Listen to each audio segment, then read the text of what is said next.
భర్త చనిపోయినటువంటి అమ్మాయి అత్తారింట్లో హక్కులు ఉంటాయి. మనకి హిందూ సమాజంలో భర్త ఆస్తి ఆమెది అవుతుంది, భర్త సంపాదనకు వారసత్వం ఆమెదే అవుతుంది. అత్తమామల్ని చూసుకోవాలి అన్నటువంటి బాధ్యత ఉంది. భర్త ఆస్తి మీద హక్కు కానీ, అలాగే భర్తకి తల్లిదండ్రులు ఉండొచ్చే ఆస్తి మీద హక్కు కూడా హిందూ సమాజంలో అమ్మాయికే ఉంటుంది.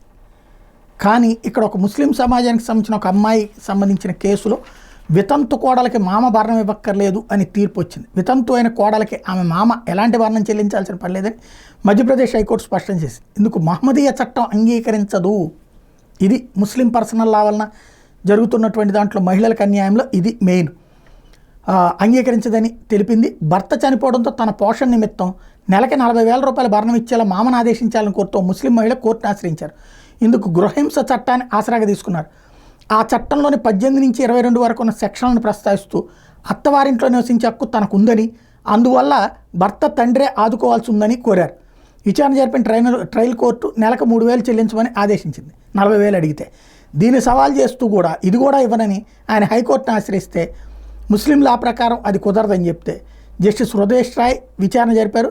తన కుమారుడు జీవించున్నప్పుడు ఆమె ఎప్పుడు తమ ఇంట్లో కలిసి ఉండలేదని, వాళ్ళిద్దరూ వేరేగా జీవించేవాళ్ళని పిటిషనర్ వాదించారు. అందువల్ల ఆమెకు భరణం చెల్లించాల్సిన అవసరం లేదని చెప్పారు. అందుకు అంగీకరించేసింది న్యాయస్థానం.